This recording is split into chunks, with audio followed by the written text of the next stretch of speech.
Bonjour et bienvenue sur ma chaîne Lily Cuisine. Pour aujourd'hui, on va faire des macarons façon tiramisu. Donc on va réaliser une ganache avec du mascarpone, des petits suisses et des biscuits spéculoos que j'ai mixés. Ensuite, pour la coque à macarons, on aura besoin de sucre glace, du sucre en poudre, des blancs d'œufs, du café soluble, de l'extrait de café, je vous mettrai le lien pour le réaliser, et de la poudre d'amande. Tout d'abord, on va commencer par la ganache. On va mettre le mascarpone. On vient mettre les petits suisses. On vient traiter ceci. Et on vient ajouter nos brisures de spéculoos. Voilà, comme ceci, on réserve ceci au frigo. Ensuite, dans un blender, on va mettre les amandes en poudre. On vient mettre le sucre glace. Donc, ça s'appelle un temps pour temps parce qu'il y a autant de quantité de poudre d'amande que de sucre glace. Ensuite, on vient ajouter le café soluble dedans. Et on va mixer ceci.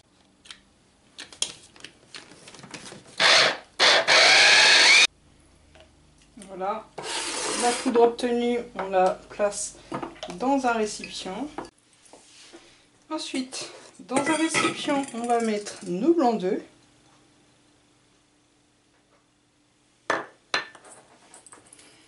On va commencer par les monter un petit peu et ensuite on ajoutera le sucre en poudre en 3 fois. Voilà, quand ils sont mousseux comme ceci, on va ajouter un tiers du sucre et fouetter. On fouette environ 2 minutes et ensuite on reprocède au même schéma. Donc on remet du sucre et on refouette pendant 2 minutes. J'ajoute le dernier tiers. Et j'ajoute un petit peu d'extrait de café.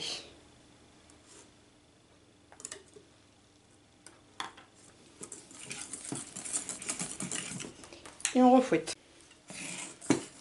Voilà, on obtient une belle meringue au café. Maintenant, on va ajouter notre temps pour temps en 2 fois.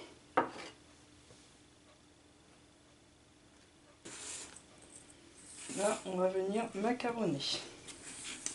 Quand la première partie est bien intégrée, on ajoute la deuxième partie. Voilà, on mélange bien jusqu'à ce que notre préparation soit lisse et soyeuse et que ça fasse comme ceci. Voilà. Je vais la mettre en poche à douille et on va faire nos macarons. Je vais mettre la préparation dans une poche à douille munie d'une douille ronde. Donc c'est une douille de 12 cm je crois que j'ai pris.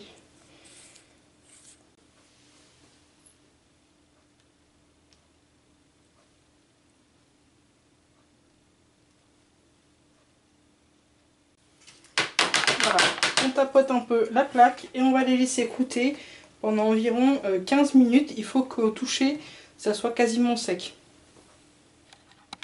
Alors au bout de 5 minutes, on va préchauffer notre four à 150 degrés.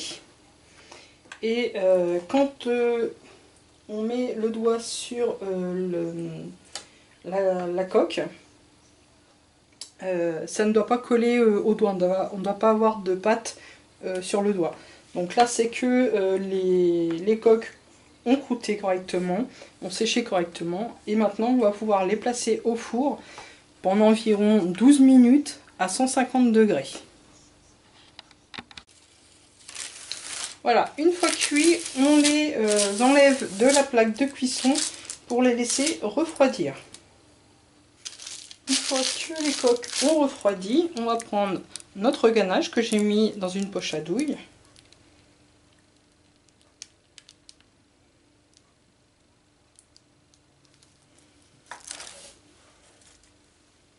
On essaye de trouver les coques qui vont ensemble.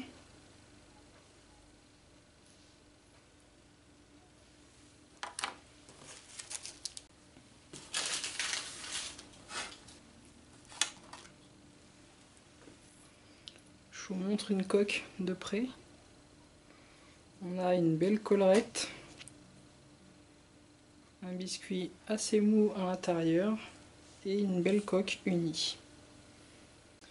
Alors facultatif, vous pouvez rajouter un peu de cacao amer, donc non sucré en poudre.